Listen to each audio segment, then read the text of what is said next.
brand new school, brand new building, new resources, new absolutely everything. It was really exciting at the time. Our sort of motto here is doing an awful lot less, but doing it an awful lot better.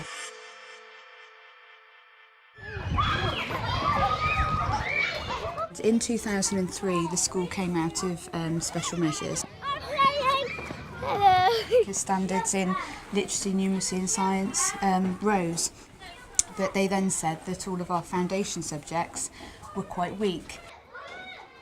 The head at the time and the deputy at the time thought, we need to do something, we need to change this curriculum. The teachers are bored, the kids are bored, we need to inject some new life into it. As a staff, we came up with the main principles. We wanted our curriculum to be experience-driven, to be very purposeful for our children, to be very rich in oral language.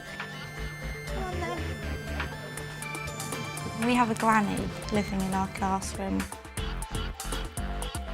And she lives within our classroom all the time. Fictitious character, but as far as the children are concerned, she's very, very real.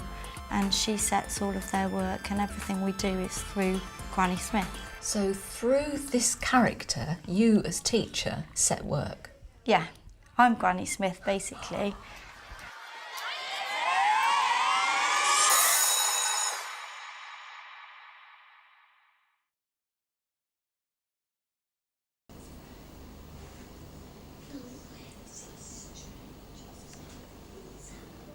When we came back off the holidays, there was a pillow, a blanket, a cup and saucer. The second day, a letter came and it said, "Can you please do some measuring?" Some measuring? Some measuring of what? The measuring of the classroom. What did you do then? You did all the measuring, didn't you? And then we left them on the pillow. Yeah. And then the next day, a shed appeared. Really wanted something that the children would say, wow, how did that get here? Might be a witch. Can I see please someone's face?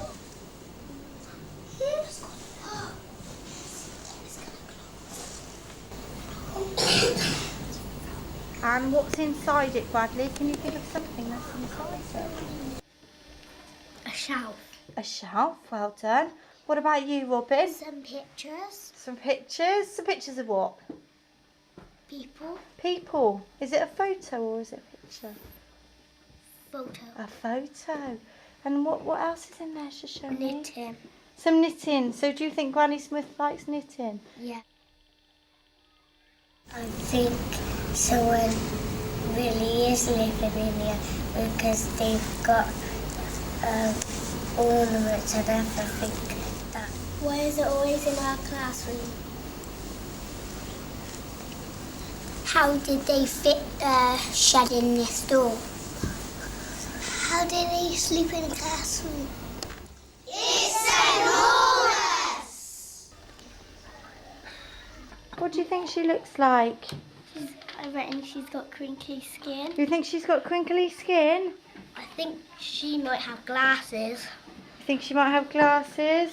I reckon she has sunken eyes. Sunken eyes.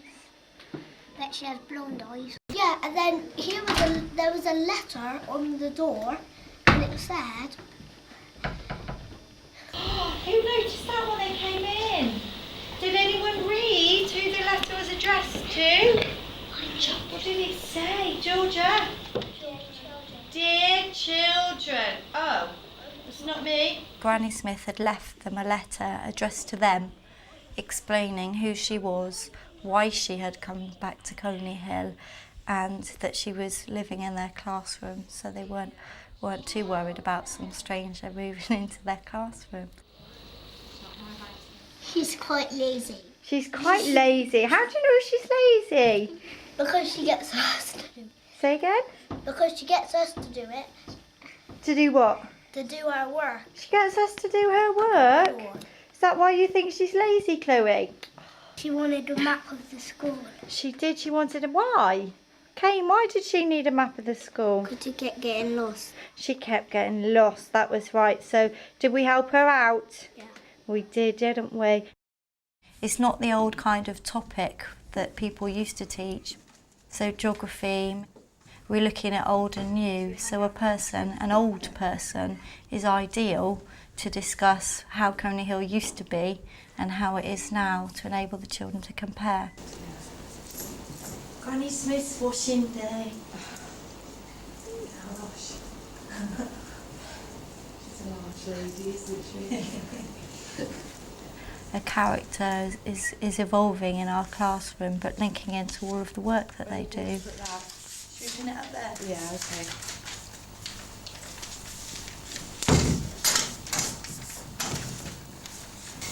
Granny Smith used to live in Gloucester, then she moved to the seaside, then she moved to Gloucester again. And she had nowhere to stay. That's a job, oh, you never know. That's my way of setting their work. This creative curriculum is to make them independent, but to feel they've also got some ownership over what they're doing. And it's not just individual lessons. As far as they're concerned, they're not doing any work, they're just doing jobs for Granny Smith. What a brilliant idea to make some pom-poms to decorate my blanket. You should make some cakes. What about Rice Krispie cakes? You only need the Krispies and the chocolate. Just a thought, love, Granny Smith. Who thinks it would be a really good idea to make some cakes? Oh, who can tell me? It's a fun job. That's another job. It is another job to do, isn't It's it? a fun job. Sorry? It's a fun job. It is a fun job to do. Bye. So quite often she sets something up that they continue to develop through the week in their lessons. Or in numeracy, she said she was really confused about the money because it turned out she'd been living abroad. So they developed that through the week, practicing using the money. Yeah, right. We've got £1.19 they cost. Have we got enough money? You've got £1 and you've got £2. We've got enough money. Okay then. Yeah, but we need the chocolate back. Thank you very much. Thank you. Have you ever met Granny Smith? No. Have you? No. Have you? No. Have you? No.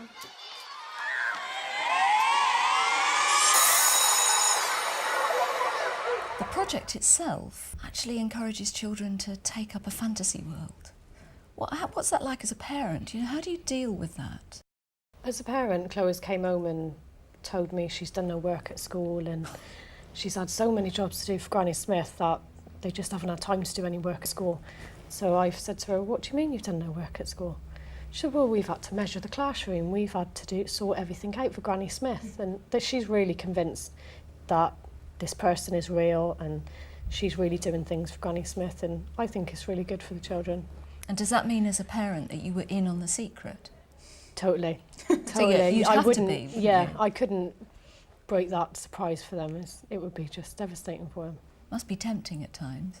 Oh, at times it is when she comes home from school and you're cooking the dinner and she wants to plague you with Granny Smith and you just think, please just leave me for 5 minutes. But it's really fun for them. You've set up a project, you've captured it on video. What does that mean for you as a teacher in your own professional development? For me, I'm able to watch myself, which doesn't very often happen. You never get to see yourself teach. I'm able to learn how I interact with the children, whether I'm too over the top sometimes, what kind of questioning I'm used, and I can actually watch their responses to me. So what kind of jobs does she get you to do? Oh, to sometimes make her food. Make her food? Like apple crumble. I can look back on it and maybe adapt it or say, yeah, that worked really well, or maybe that didn't, and I need to do it a bit differently next time. What did Granny Smith say we needed to buy to make the cakes? What did we need to buy to make the cakes? Tommy? Rice Krispies and Rice Krispies and chocolate. Rice Krispies and chocolate. I'm going to have to choose some children to go shopping for me. Might be interesting to look at boys and girls' responses to this kind of curriculum. It's a very, very different kind of teaching, and whether we are actually enthusing boys and girls, or whether it's one more than the other. As a parent, I think it's suiting both. I've got a boy and a girl who's worked with both of them. One worked with Stig and a Dump and one's worked with Granny Smith. One was a boy and one was a girl. My boy can be quite challenging, and he absolutely took to it. His learning ability was amazing with it. And the same with my little girl, she's exactly the same. Do you think boys and girls will learn differently in a creative curriculum? Boys have always been quite weak in particular subjects like writing, for example. It's a national problem, boys writing. But when they're writing about something that they're interested in and that they're engaged in, ultimately the finished product is so much better. And we've noticed a steady improvement in boys' writing and boys' behaviour since adopting this. With an experiential approach like this, what about the children making their own videos? That would definitely be with this interesting. kind of curriculum, we can easily knit it into there being a purpose behind making a video about their theme, not just a video about their theme, but actually give it a proper purpose. I bet they like to set up a secret camera in that shed. Yes, And I actually think this is going to Granny Smith happen. out. I think we're going to have to let them do this. How do you think we're ever going to see this Granny Smith? What could we do? What could we do to maybe see Granny Smith? Have you got any ideas? Because she's obviously here. When is she here? At night. At night, when we're not here. Oh, we need to come up with a plan, don't we? What could the plan be? Spy on her. We could. We Shoshone. could get Miss Easy to lend us a blue camera and put it in night time. They could interview Granny Smith eventually. Yeah, perhaps if they get to meet her, which they will.